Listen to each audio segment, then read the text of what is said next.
principais diferenças entre o Mini.io e o S3 da AWS. Olá, está começando mais um Talk Saving Cloud. Você está convidado a participar desse bate-papo que vai trazer um pouco mais sobre tecnologia e soluções em nuvem. Eu sou o Marcos Barbosa e para enriquecer o nosso bate-papo, a gente recebe hoje o arquiteto em soluções em nuvem, Daniel Hatz. Para você que assiste o nosso bate-papo de hoje, a gente vai trazer alguns pontos como os principais diferenciais entre o Mini.io e o S3 da AWS, que está no título, é o tema, né, do nosso talk de hoje. Quanto custa ter ele em nuvem na Saving Cloud, também o que é, para que serve, e vamos fazer uma rápida demonstração de como instalar, como selecionar a opção de cluster, como mostrar também como é a interface dele e abordar questões sobre conexões. E para a dinâmica ficar ainda melhor, a gente estabeleceu algumas perguntas aqui para que a gente possa desenrolar o tema durante o nosso programa. E para quem está assistindo e não é inscrito no nosso canal, aproveite e já se inscreva. Se você tem alguma dúvida, algum comentário sobre o tema, pode deixar aqui embaixo nos comentários. Se tem dúvidas sobre outros temas, também pode deixar aqui embaixo. E é claro, você pode também entrar em contato com a gente através do WhatsApp, que também está disponível aqui na descrição, ou caso você esteja assistindo em outras redes sociais, você pode acompanhar também o nosso número aqui no link na biografia, certo? Aproveite também para seguir as nossas redes sociais, todas elas @savingcloud, tem sempre conteúdos exclusivos sobre diversos temas, então vai lá e siga a gente para não perder nada. E se você quer conhecer não só o Mini.io, mas outras ferramentas, afinal são mais de 350 disponíveis no Marketplace da Saving Cloud, está aí o site savingcloud.com, vai lá e acessa, e é claro, não deixe de conferir todas as novidades. Você pode testar, inclusive, o nosso cloud por 14 dias, através do link também disponível aqui na nossa descrição. Dito tudo isso, seja bem-vindo, Daniel. Obrigado. Deixa o espaço aberto aqui, se você quiser complementar, dar boas-vindas para o pessoal que está assistindo, fica à vontade. Primeiro, bom dia, boa tarde, boa noite para quem assiste. Obrigado, Marcos, pelo convite. Vamos destrinchar um pouquinho aí sobre o Mini.io, especificamente sobre o S3, que hoje é a maior tecnologia de armazenamento em storage, tanto em nuvem, entender quais são os principais motivos de utilizar ele na nuvem hoje. Então, para dar start aqui no nosso talk, a gente inicia com a pergunta: o que é o Mini.io e para que ele serve? Então, vamos lá. Antes da gente entender o Mini.io, a gente tem que também saber quais são os tipos de armazenamento. Então, o armazenamento que a gente sempre esteve acostumado, né, é aquele armazenamento de você ter pastas, de diretórios, arquivos, subdiretórios, você clica lá, igual o Windows, igual o Linux, ali você tem. E é utilizado hoje no NFS e as soluções mais ligadas ali, o início de tudo, inclusive no sistema operacional que a gente utiliza. E aí entra o Object Storage. O Object Storage, que é o que compõe o S3 da AWS, que é o que compõe o Mini.io, entre outras tecnologias de Object Storage, você tem os arquivos que você utiliza, desde PDF até arquivo de máquina virtual, qualquer coisa que seja, como objetos. Na verdade, ele é uma chave, ele é um arquivo binário, então você tem os metadados, ele armazena ali, e por mais que ele simule o diretório, ele é uma chave. Então, quando você pensa em alta disponibilidade, você lidar com bilhões de arquivos ali, você tratar os arquivos como objeto, como IDs, chaves, facilita muito, tanto na performance quanto na organização ali. Inclusive também, você basear a estrutura dos seus diretórios como buckets. Então, o bucket é basicamente a tradução literal balde, então dentro do balde você tem estrutura, diretório, então tem as pastas, que são também chaves, os arquivos que são pastas, que são IDs, e aí você vai armazenando lá. Então, por exemplo, dentro do Mini.io eu tenho 3 setores. Então, eu tenho o setor do marketing, tenho o setor do TI, e dentro desses setores eu tenho subdiretórios. Então, o marketing lida muito com vídeos e imagens. Então, eu posso ter um bucket com vídeo e imagem, e aí, entre outras features, como permissão, você tem ciclo de vida de arquivos, que é muito importante quando você pensa na gestão ali do gerenciamento, para você não ficar armazenando coisas desnecessárias. Então, o pessoal usa muito conexão com backup. Então, quando você faz backup de um banco e você tem uma política de, talvez, tratar 30 dias de banco, você consegue setar dentro dele um ciclo de vida para ele ir apagando os arquivos antigos de 30 dias ali.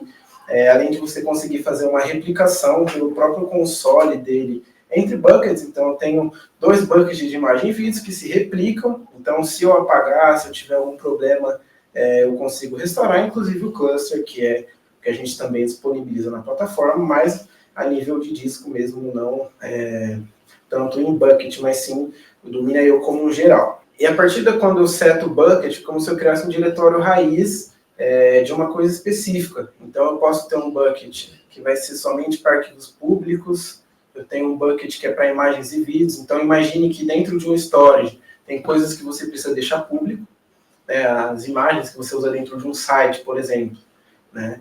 Então, você precisa deixar público para acesso, né, para o seu WordPress, para o que você precise chamar esteja público, e coisas privadas. Então, backups de bancos de dados, você consegue subdividir tudo isso dentro de uma única estrutura, de uma única orquestração, né? Então, além disso, outras coisas que ele oferece é você ter o versionamento. Então, imagine que você tem arquivos de relatórios ali importantes e você precisa ter um versionamento desses arquivos para você retomar eles caso você precise. Então, você tem um versionamento que você configura os dias que você quer, né, que esse bucket faça.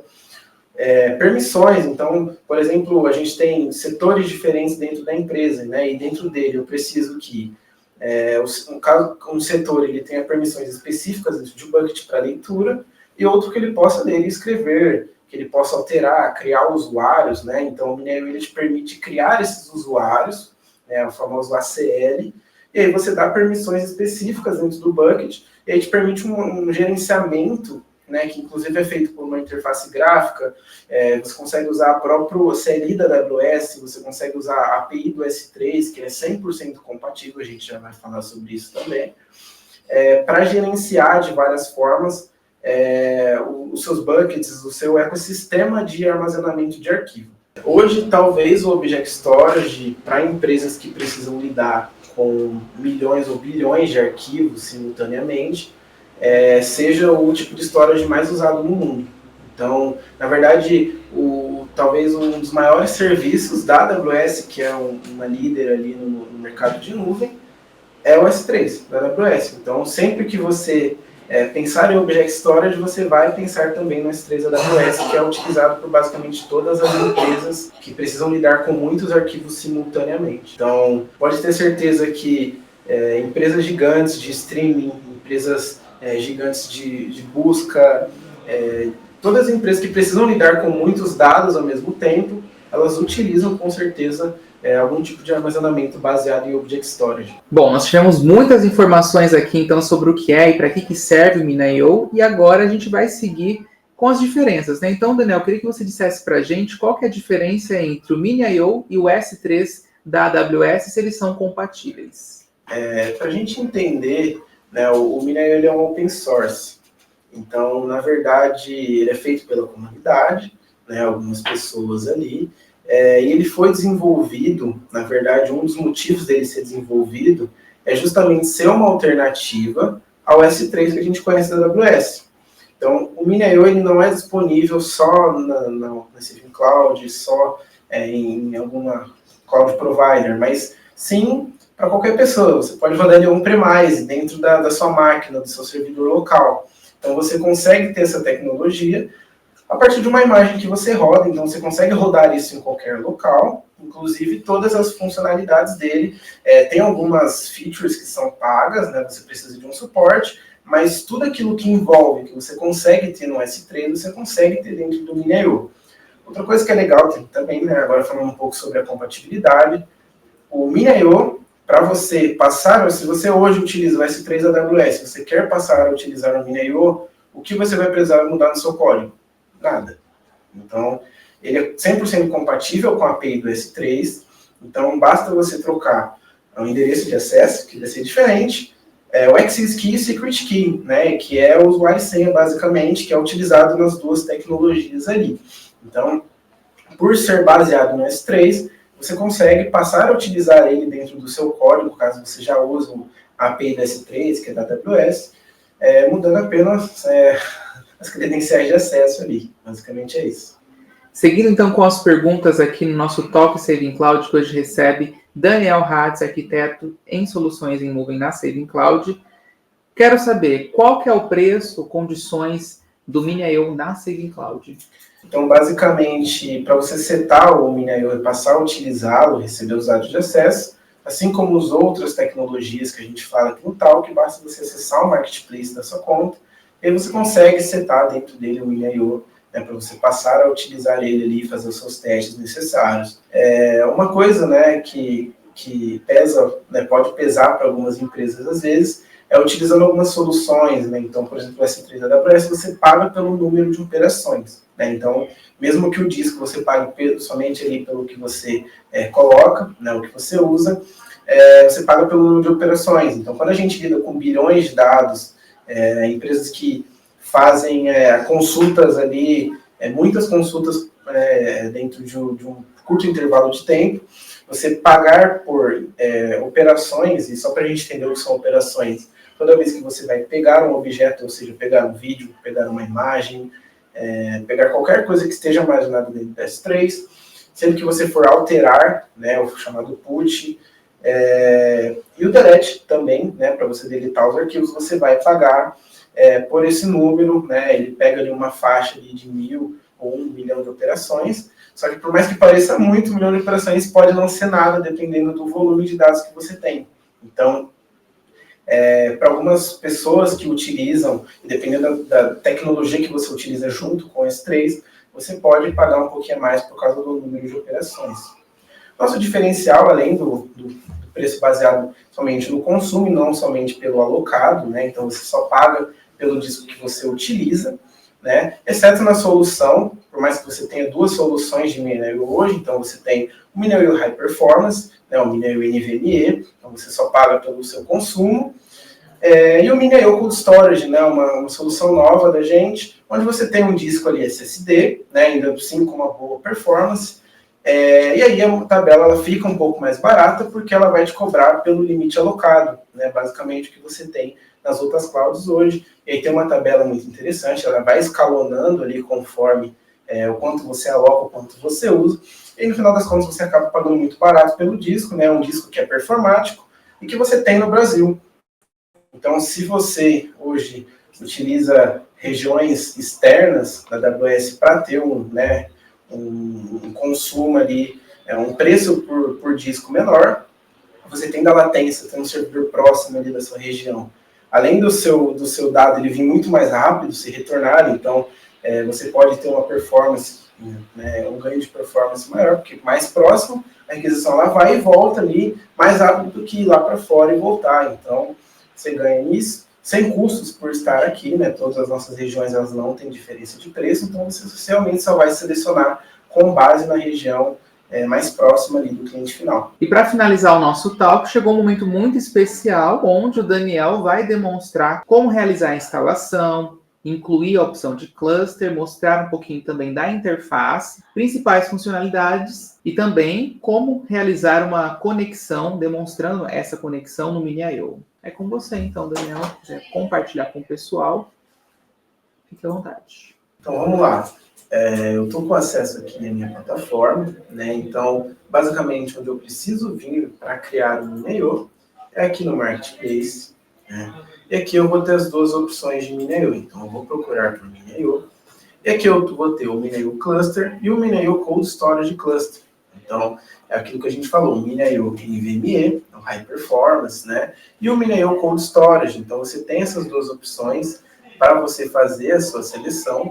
Eu vou utilizar aqui o Mini.io Cluster como exemplo. Nessa tela a gente vai ter algumas opções, então a gente vai ter o número da quantidade de nodes, então quando a gente clica aqui a gente tem algumas opções, então começa aqui a gente tem um node, quando a gente quer trabalhar com o Mini.io Standalone, então só tem uma máquina do Mini.io, ela não vai fazer o cluster, somente o Standalone. Aqui se eu quero instalar o Let's Encrypt, então para algumas ferramentas, como é uma API da S3, você vai usar o protocolo HTTP, Então, algumas ferramentas podem não ser compatíveis com o HTTP e você precisar do HTTPS. E aí você tem a opção aqui de usar, de já instalar o certificado do Let's Encrypt, ele ser automaticamente colocado ali, né, no seu domínio, ou usar o próprio host da plataforma. No meu caso, eu vou criar um Mini.io com 4 nós, né, fazendo ali um cluster de 4 instâncias do Mini.io. Nesse caso aqui, eu vou instalar o Let's Encrypt, né, para ele gerar o certificado. Vou colocar o nome para o meu ambiente e o nome de exibição que eu quero que ele tenha. E aqui na última opção, a região que eu quero fazer a criação do meu ambiente. Então, como eu estou mais próximo de São Paulo, eu vou fazer a criação dele por aqui. E aí basta você clicar em instalar e ele vai começar a setar o Mini.io. Então tá aqui, meu cluster está criado. Eu já tenho 4 instâncias que estão fazendo ali o Eraser Coding, tá? Inclusive, antes da gente seguir, é bem importante saber como funciona a replicação do Mini.io. Basicamente, o que ele faz é o Eraser Coding, tá? Então, ele vai pegar o espaço disco disponível desses 4 nós, né? Então você tem ali 300 GB para cada nó, então no total tem 1.2 TB.